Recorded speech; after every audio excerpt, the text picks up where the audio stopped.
Hey everybody, today we're talking about why 2021 is a great year for metal detecting.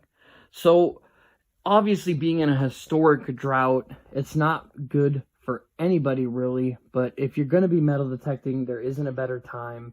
And obviously I found about 350 fishing lures and 30 pounds plus of fishing lead and a GoPro and a lot of other things. And these things would have never been able to be found unless we were in a drought.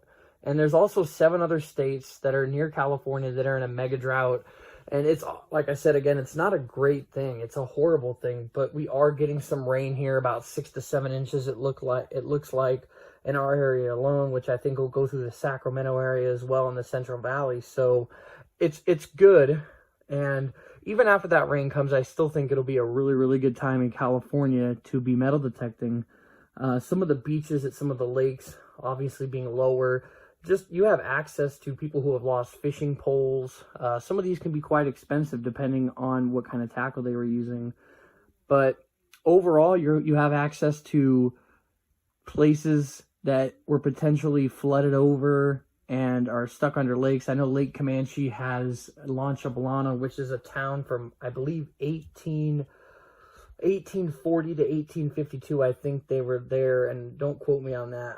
I'm pretty accurate with what the timing I'm giving, but I'm sure I'm off a little bit. But the point being that it's historical, it's old, and it kind of gives people an opportunity. I'm not sure because I haven't been to Lake Comanche lately, but to just, you could walk through there, and even if you're not grabbing anything, because I do believe you're not supposed to really touch anything there, that you could walk through and you just get a kind of cool look of a town that was established such a long time ago. And just to be a part of that history and walk among it is actually a very, very cool thing. And so, but there's, every different place has its own history, and I don't know a lot of the other history in other states, but I know that they're also experiencing droughts, and some states have incredible history, and that's been uncovered with this drought.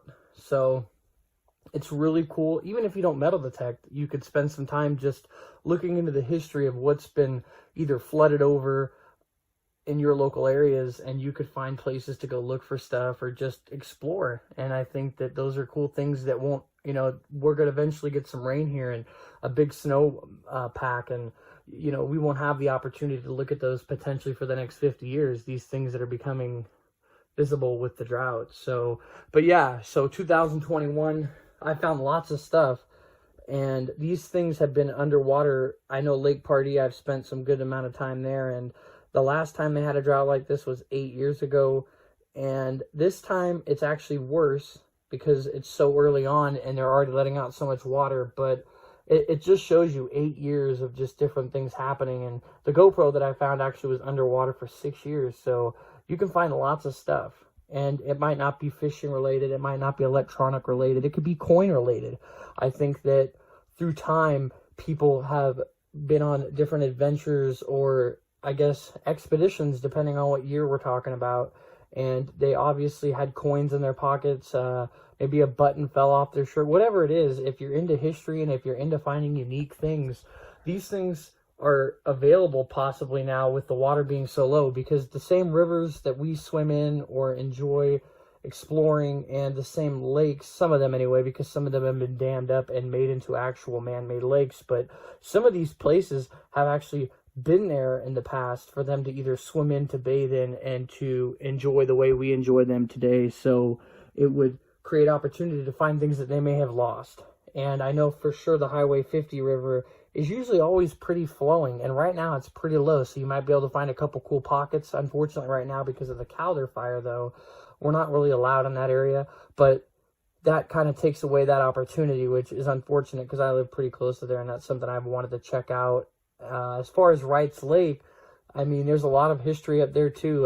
The Native Americans, they were up there for about 5,000 years plus that we have on documented record, that they actually, when we came here, we, were training with them and learning to hunt and different things like that. And they were showing us a lot of things, but just the things that could be potentially up there that we left behind or that they left behind. And a lot of things that they made, I think, were made out of wood and some stone stuff they probably shaped. But I think that you never know what you're going to find. And I think with water levels being so low, like I stated, I'm pretty sure Wrights Lake is it's not man-made. So there could be some cool things to find there as well. Even just people who are going out in their fishing boats, sometimes they bring things with them. It could be a complete tackle box. It could be anything. I mean, for me, history is a beer can that's been in the ground for 80 years, 100 years. And maybe it's in good shape, maybe it's not. But just the hunt, the lore of everything, and just the history of it can make things really, really exciting. And I'm trying to be as accurate with everything that I'm saying as I can. So forgive me if everything isn't 100% on par. But yeah, guys, just right now, 2021, if you're into metal detecting after these rains are done, I'd grab your metal detector. I'm almost positive that with this rain, it's going to be really, really saturating the soil. It's going to make the metal detectors pick up those frequencies a lot better, having them be wet and things like that. So you definitely want to get out there, go look for stuff. Even if, like I found a ring recently in one of my videos at Lake Tahoe, Sand Harbor, and that ring, it turned out to just be copper. And the diamonds were C's, which I'm not entirely sure what that means, but they weren't real.